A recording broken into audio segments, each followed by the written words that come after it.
Namo tassa bhagavato arahato samma sambuddhassa. An outline of Buddhism. On the full moon day of May, in the year 623 BC, there was born at Kapilavatthu, on the Indian borders of Nepal, a Sakyan prince named Siddhartha Gautama, who was destined to be the greatest religious teacher in the world.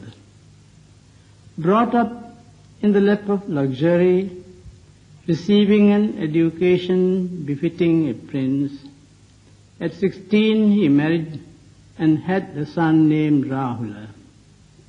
For 13 years after his happy marriage, he led a luxurious life, but his contemplative nature and boundless compassion did not permit him to enjoy the fleeting material pleasures of a royal household. He knew no woe, but he felt deep pity for sorrowing humanity. Amidst comfort and prosperity, he realized the universality of sorrow.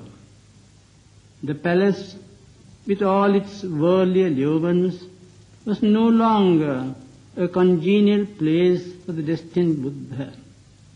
The time was ripe for him to depart. Realizing the worthlessness of sensual enjoyments, highly prized by ordinary men, and the value of renunciation, in which the wise seek delight, in his 29th year, he renounced all worldly pleasures, and donning the simple yellow garb of an ascetic, alone, penniless, wandered forth in search of truth and peace. He sought the advice of the distinguished teachers of the day, but he could not achieve his object from outside sources. The painful austerities which he practiced proved absolutely futile. Circumstances compelled him to think for himself and seek within. He sought, he thought, and ultimately he realized for himself the truth which he could not get from teachers. Illumination came, light arose to reveal all things in their true nature. After a superhuman struggle of 6 strenuous years, unaided and unguided by any supernatural agency, and solely relying on his own efforts and wisdom, he eradicated all defilements, ended the process of grasping and realizing things as they truly are. By his own intuitive knowledge, became a Buddha, an enlightened or awakened one in his 35th year. He was not born a Buddha, but he became a Buddha by his own striving. As the perfect embodiment of all the virtues he preached, endowed with deep wisdom commensurate with his boundless compassion, he worked incessantly for the good and happiness of all, dominated by no personal motive, for 45 years, and passed away in his 80th year, leaving no successor, but exhorting the disciples to regard his doctrine and discipline as their teacher. His iron will, profound wisdom, universal love, boundless compassion, selfless service, historic renunciation, perfect purity, unique, magnetic personal life, the exemplary methods employed to propagate the teachings, and his final success. All these factors have compelled about 1/5 of the population of the world today to hail the Buddha as their supreme teacher. The moral and philosophical system expounded by the Buddha is called the Dhamma and is popularly known as Buddhism. Strictly speaking, Buddhism is not a religion, as it is not a system of faith and worship owing any allegiance to a supernatural God. It is a course that guides a disciple through pure living and pure thinking to the gain of supreme wisdom and deliverance from all evil. Here blind faith is dethroned and is substituted by confidence based on knowledge, saddha. Although a Buddhist seeks refuge in the Buddha as his incomparable guide and teacher, he makes no servile surrender. A Buddhism is neither a slave to a book nor to an individual. Without sacrificing his freedom of thought, he exercises his own free will and develops his wisdom even to the extent of becoming a Buddha himself. For all are potential Buddhas. Naturally, his followers quote the Buddha as their authority, but the Buddha himself discarded all authority. Immediate realization is the sole criterion of truth in Buddhism. Its keynote is rational understanding. Though such external forms of homage as the offering of flowers and so forth are prevalent amongst Buddhists, the Buddha is not worshipped as a god. There is no deification in the case of the Buddha. The Buddha was no doubt highly venerated in his own time, but he never arrogated to himself divinity. He was a man, an extraordinary man, Acharya Manusa. Nevertheless, it should be remarked that there was no teacher ever so godless as the Buddha, yet none so godlike. What the Buddha expects from his disciples is not so much obeisance as the actual observance of his teaching. He honors me best. Who practices my teaching best is his admonition. Furthermore, prayers, petitional or intercessory, are foreign to Buddhism. On the contrary, great emphasis is laid on meditations that tend to self-discipline, self-control, purification, and enlightenment. In Buddhism, there is no God creator to be obeyed and feared by a Buddhist. Instead of placing an unseen Almighty God over man, the Buddha has raised the worth of mankind. The Buddha teaches that man can gain salvation by self-exertion without depending on God or mediating priest. It expounds no dogmas that one must blindly believe, no creeds that one must accept on good faith without reasoning, no superstitious rites or ceremonies in order to enter the fold, no meaningless sacrifices or penances for one's purification. If, as Karl Marx says, religion is the soul of soulless conditions, the heart of a heartless world, the opium of the people, then Buddhism certainly is not such a religion. In fact, the cultural advancement of all Buddhist nations are due to the benign influence of Buddhism. If by religion is meant a system of deliverance from the ills of life, then Buddhism is the religion of religions.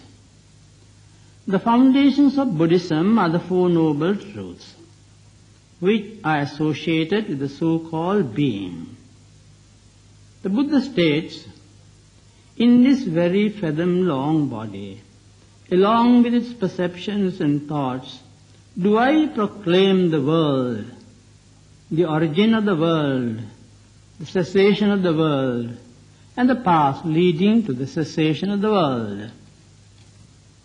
This interesting passage refers to the Four Noble Truths which the Buddha himself discovered by his own intuitive knowledge. Whether Buddhas arise or not, they exist. And it is a Buddha that reveals them to the deluded world. For the knowledge of these truths, which do not and cannot change with time, the Buddha was not indebted to anyone. As he himself said, they were unheard of before. Hence, there is no justification for the statement that Buddhism is a natural outgrowth of Hinduism. Although it is true that there are some fundamental doctrines common to both systems, and that is so because those doctrines are in accordance with eternal truth or Dhamma. The first truth deals with dukkha, which, for need of a better English equivalent, is rendered by suffering or sorrow. All life, to one who sees deep, is suffering. All are subject to birth, and consequently to decay, disease and death. No one is exempt from these four inevitable causes of suffering. Impeded wish is also suffering. In brief, this body itself is a cause of suffering. Instead of trying to rationalize suffering, the Buddha takes for granted that suffering exists and seeks the cause to eradicate the effect. The first truth of suffering, which is concerned with the constituents of the so-called being and the different phases of life, is to be carefully analyzed, scrutinized and examined. This examination leads to a proper understanding of oneself as one really is. The cause of this suffering is craving or attachment, which is the second noble truth. This craving is a powerful, invisible mental force, latent in us all, and is the cause of all divergent, multifarious phenomena and noumena. This truth indirectly deals with the past, present and future births. Right understanding of the first truth leads to the eradication of this craving. The second truth, which deals with the mental attitude of the ordinary man towards the external objects of sense. This craving grows so subtle, which leads to repeated births and deaths, and which is the cause of all the ills of life, is such a potential force that one has to summon 8 equally powerful forces, Eightfold Path, to overcome this one single foe. The third noble truth is the complete cessation of suffering, which is achieved by the total eradication of all forms of craving. It is Nibbana, the summum bonum of Buddhism, which can be attained if the seeker fits himself for it in this life itself. The third truth, though dependent on oneself, is beyond logical reasoning, atakkavachara, and is supramundane, unlike the first two, which are mundane. It is purely a realization, a Dhamma to be comprehended by the mental eye by complete renunciation, not merely by renouncing external objects, but actually by renouncing internal attachment to the external world. It should be noted that the mere cessation of suffering or the mere destruction of craving is not Nibbana. If so, it would be tantamount to annihilation. Nibbana is a positive, unconditioned state. In Nibbana, nothing is annihilated, because Buddhism denies the existence of a permanent soul or Atma. Referring to Nibbana, the Buddha says, there is an unborn, ajata, unoriginated, abhuta, unmade, akata, and non-conditioned, asankhata. If there were not this unborn, unoriginated, unmade, and non-conditioned, an escaped one who is born, originated, made, and conditioned would not be possible here. The third truth has to be realized by developing the Noble Eightfold Path, which is the fourth noble truth. This is the Via Media, golden mean, Majjhima Patipada. It consists of right understanding, right thoughts, right speech, right action, right livelihood, right effort, right mindfulness, and right one-pointedness. These are the powerful moral mental forces that are summoned to attack one latent evil force, craving. The middle path, which constitutes morality, sila, concentration, samadhi, and insight, panya, is embodied in the following beautiful little verse. Sabba papassa akaranam, kusalassa upasampada, satitta pariyodapanam, etang buddhana sasanam. To cease from all evil, to do what is good, to cleanse one's mind, this is the advice of all the Buddhas.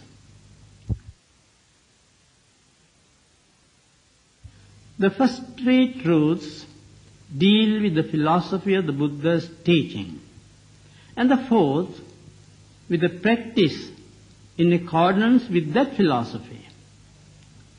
Buddhism as such is neither an ordinary philosophy which deals with theorizings irrelevant to one's deliverance from suffering and death, with no emphasis on practice and realization. No, an ordinary moral system, which though essential is only the ABC of Buddhism.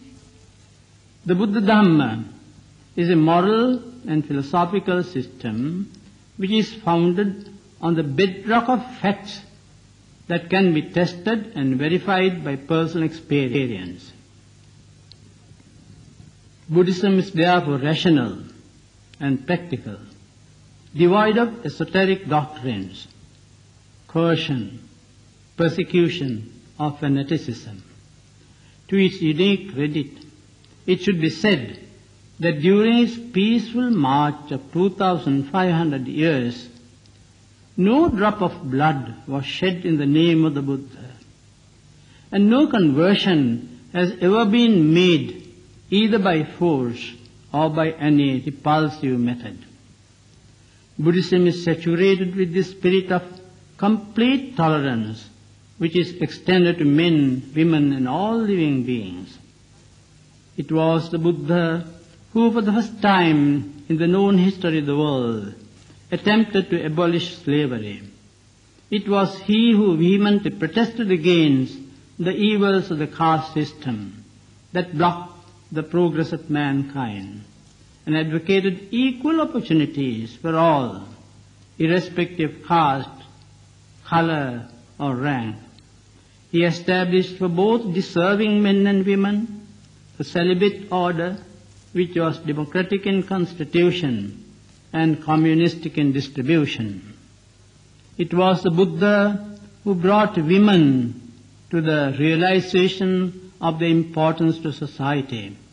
It was also the Buddha who banned the sacrifice of unfortunate animals and admonished his followers to extend their metta, a loving kindness to all living beings. It is only this Buddhist metta that can break down all the barriers which promote separatism. To a Buddhist, there is no far or near, an enemy or foreigner, no renegade or untouchable, since universal love, realized through understanding, establishes the brotherhood of all living beings.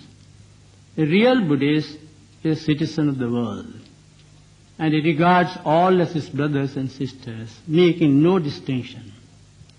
Buddhism is therefore unique, mainly because of rationality, practicability, efficacy, and universality.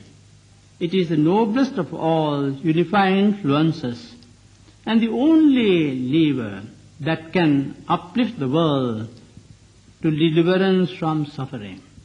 In addition to the Four Noble Truths, the quintessence of Buddhism, the evidentially verifiable doctrines of karma and rebirth form two interrelated fundamental tenets of Buddhism.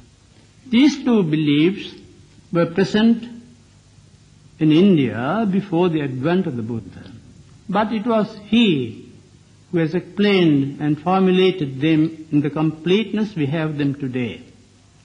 Karma is the law of moral causation. In its ultimate sense, karma means moral and immoral volition, kusala akusala chetana. It embraces both past and present actions. Hence, in one sense, we are the result of what we were. We will be the result of what we are. In another sense, it should be added, we are not totally the result of what we are. We will not absolutely be the result of what we were.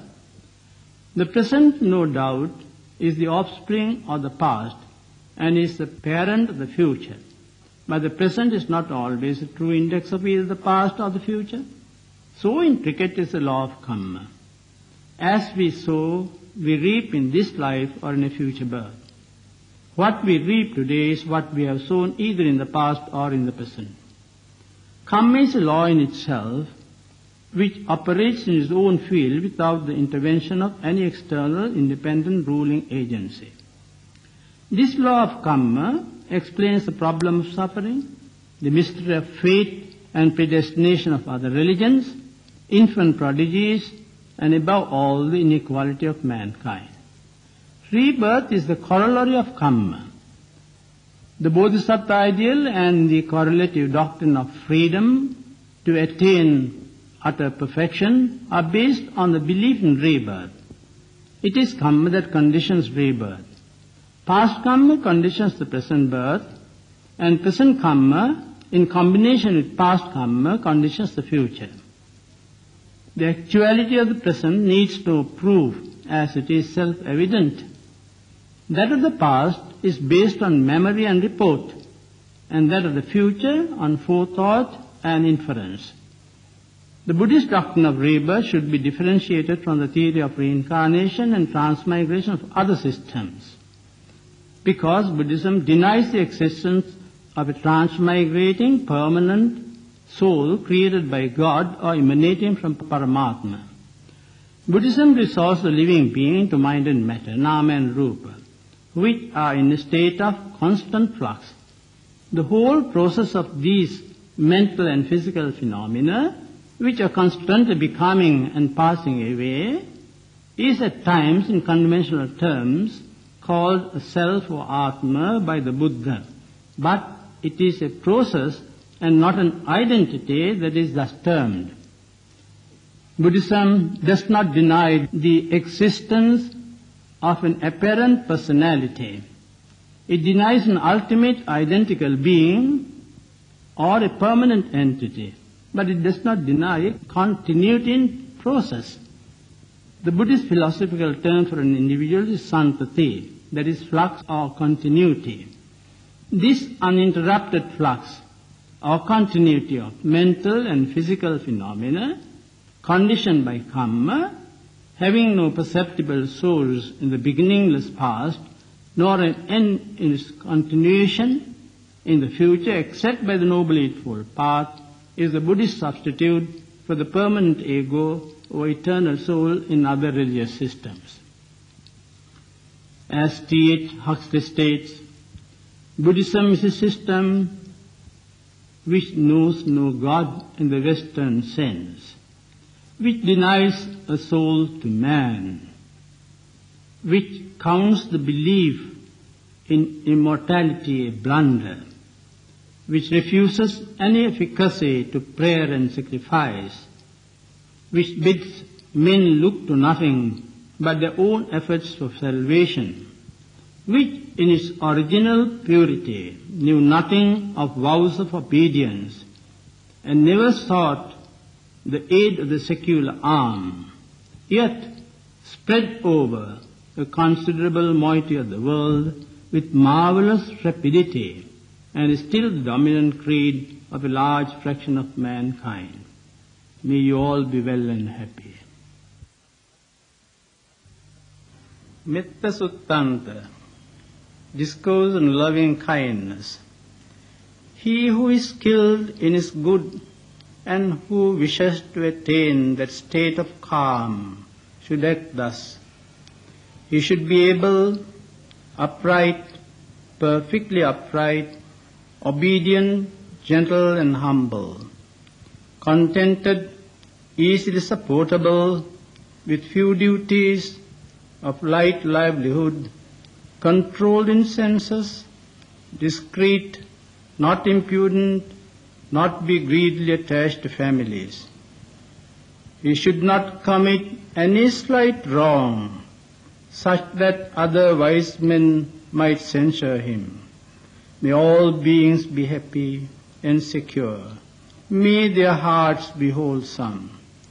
Whatsoever living beings there be, feeble or strong, long, stout or medium, short, small or large, seen or unseen, those dwelling far or near, those who are born and those who are to be born, may all beings without exception be happy-minded. Let none deceive another, nor despise any person whatsoever in any place. In anger or ill will, let him not wish any harm to another. Just as a mother would protect her only child at the risk of her own life, even so let him cultivate a boundless heart towards all beings. Let his thoughts of boundless love pervade the whole world, above, below, and across, without any obstruction, without any hatred, without any enmity.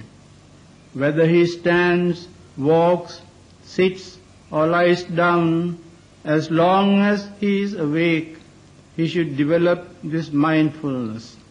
This, they say, is the highest conduct here. Not falling into error, virtuous and endowed with insight, he discards attachment to sensuous desires. Of a truth, he does not come again for conception in a womb.